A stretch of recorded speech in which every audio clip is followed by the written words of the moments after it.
Hey guys, Spence C. It's January the 30th, 2025, and today's video is you've got to zig because everyone else is zagging. My name's Spence. I'm a musician, entrepreneur, and join me for daily uploads as I share what's working, what isn't working, and my experiments as I grow this channel. I've had over 25 years in the music business. I've been a professional musician for over 10 years. And yeah, I'm sharing just the way I see things in the music business and the way to go forward. This is my view of it. This is my experience. This is my suggestions. So this is all, take what you want and disregard the rest. So normally when you see me on these videos, I do chug a load of water about this time, but I appear to have lost my water bottle, which is very annoying. So I'm going to have to drink double tomorrow to make up for it. But so if you want to stay consistent, because this is the year of consistency, 2025, you can pause, get your drink and chug it and come back. Well done. Hydration is very important, especially if you're over 40 or over 50. And you, if you are over 40 or 50, you are my audience, because I'm 52. And I think us, people who were born in the 70s and early 80s, we kind of think about things as slightly different to the Gen Zs, don't you think? So this is a kind of an amalgamation of basically what I'm going to be talking about this whole time on these videos around this kind of subject. I did 3 videos. The last 3 videos had a kind of a theme, like a step-by-step way of setting yourself up for long-term success in the music business, the way I see it. And you can see these here. And if it isn't there when I do that, then I will be putting it up there soon. These videos are done very quickly.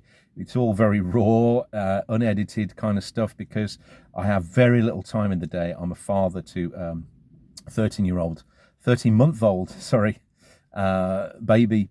And I'm doing a lot of paternity. I'm on paternity leave at the moment, so I'm doing a lot of the care. So I have very little time. So I'm just trying to pump these videos out as quick as I can, as raw as I can. But I hope the audio is good enough, and I hope the message is strong enough for you to click like on this, hit the subscribe button, and share it with other people, because I am a Christian. I'm not going to bring that too much into this kind of side of things, but I believe in the power of words. I believe in the power of faith.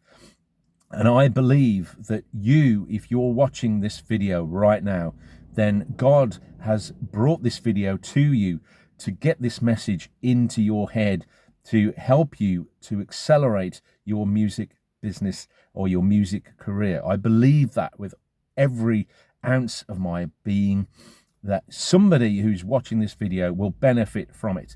And if you want to share this with other people, then hit that share button. So what I'm about to say is this: zig when everybody else is zagging. So everywhere I see on online forums a lot, I see on music marketing forums on Reddit and things like that, people talking about Facebook ads, YouTube ads, TikTok ads, Google ads, more Facebook ads, I think. But generally, people time and time again, they'll break it down, how much they're spending on ads, how much they get return, and it's nowhere near viable. So people are spending hundreds, maybe thousands on Facebook ads, on YouTube ads, and their return is pitiful. Why is that? Because Spotify doesn't pay at that level. If you're just going for Spotify players, you're not trying to engage people as a performer, as an artist, you just want people to stream your song.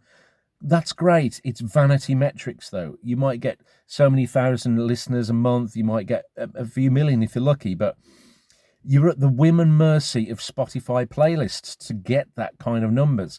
If you suddenly get bumped off the playlist, guess what? Your music goes down, because no one's loyal to your music. You're not connecting as an artist. They're just listening to your music. It's like a commodity.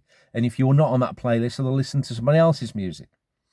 So time and again, I see new artists trying to get this holy grail of getting on Spotify playlists and making, passive income from your music. And yeah, that's part of the thing. I'm not saying don't do that. But I see people scaling, trying to scale to way too early for this to be effective. So that lane is very clogged up and very saturated, and this is why people get disillusioned with the music business, because they go, oh well, there's only so many people who are making money off Spotify. The music industry is a scam, it's a waste of time, it's bullshit. I'm just going to keep it as a hobby. But really, people are frustrated because they want to make a career out of music, but they think the only way to do that is to pay for Spotify ads, to pay for Facebook ads, and then wait for people to just stream it. It's very passive model, and it doesn't work at this level. It works when you have a brand, when you have a band, when you have a name that people know, and then you can put money on it, and then it will accelerate, then it will yield results, but not at the beginning. So the answer is to build the solid foundation, which is, as an artist, doing things that don't scale, right? So the things that don't scale are things like doing gigs live in person. If you're just starting off, open mics. If you're just starting off, if you're a bit further than that, putting your own gigs on, not begging people to put you on. Hire your own hall and market it yourself. Get a few bands and put your own night on so you're in control of it. Film everything, because that is the content flywheel. You want loads and loads of content of you playing live. You want to be in a position where you're talking to fans face to face, real time, in a normal, real situation, not in an AI, not in an online kind of forum kind of thing, because that isn't going to move the needle for you in the way that you want it to. So doing gigs, putting gigs on in places where people don't normally put gigs on. So churches, busking, doing street performances. I see this working so well for people, but not many people do it. Somebody with their dog outside. So do these things, meet people face to face, get to know people in the flesh, go to networking events, maybe things that aren't even related to your business, because there's other ways of earning income. I'm plucking these out the air now, and I'm giving you some of these kind of little diamonds that you can use and follow. And I guarantee, out of the small amount of people that are going to watch this, there'll be an even fractionally smaller amount of people that will actually take an action on it. But that's just the way it works. It's 80-20. In my opinion, it's more like 90-10. 90% of people will watch this and go, oh yeah, that's a good idea, and then go back to watching Pornhub or just watching box sets or doing something that's totally irrelevant to your music career. And a few of you might actually take this on board. So that's who I'm speaking to. And I have faith that at least a few of you will take this and run with it.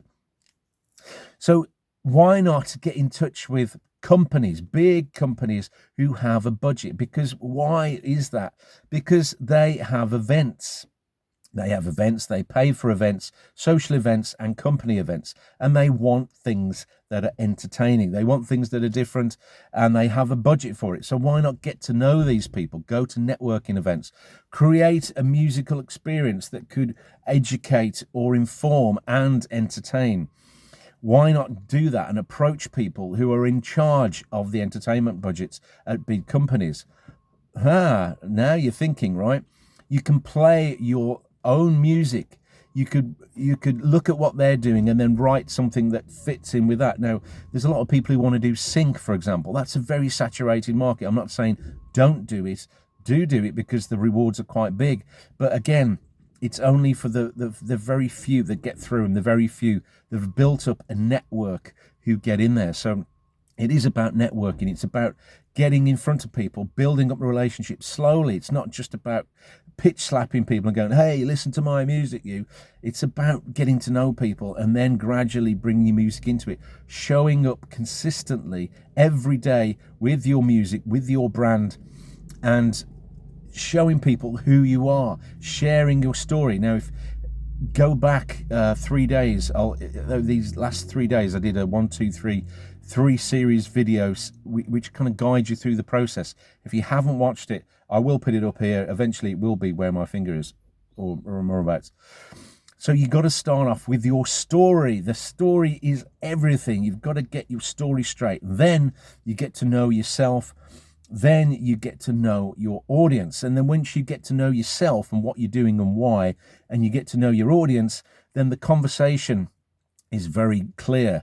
Then you can anticipate what they want, what the audience wants.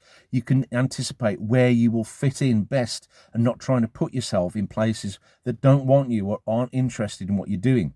Then you start to look at things outside the box, like things I was just telling you. Go into the corporate world, go into the business world, not just going into where everyone else is playing.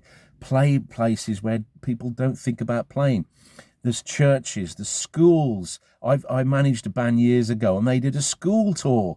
They played at schools and they got paid for it. They played their own music. They had a group, an assembly of like 500 kids who have all got pocket money, who are all likely to pay and get in. They're potential fans.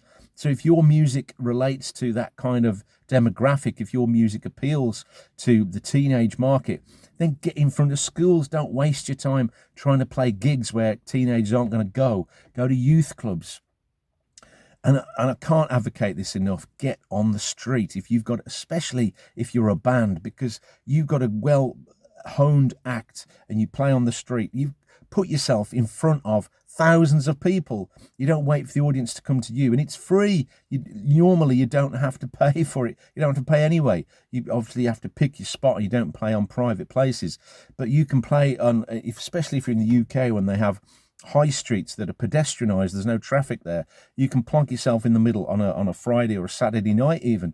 Plonk yourself in the middle of thousands of people who are wanting to be entertained. They're out shopping, they've got money in their pocket, they've got time on their hands, they want to be entertained, they're going to film you, so you're going to have lots of coverage, you're going to have lots of virality perhaps, if you're good enough and if you can work a crowd. And it's an apprenticeship. You get to learn how to play, how to navigate, how to stand your ground, how to interact with an audience, what songs work and what songs don't. And your confidence in your own performance works. You end up getting to think on your feet, because on the street, anything can happen and you have to work with it and roll with it. And all this kind of stuff stands you in great stead for when you do play bigger shows, and you're prepared for anything, because you're not only got the chops, you're not only kind of well rehearsed, you understand what kinds of works, and you understand you can pivot in any situation because you're thinking on your feet. So these are numerous ways of building a name, building a brand for yourself that doesn't involve sitting on a computer just begging people to play your Spotify or trying to get on a playlist. That's just one little fraction of a whole arsenal, a whole massive toolkit of things that you should be doing.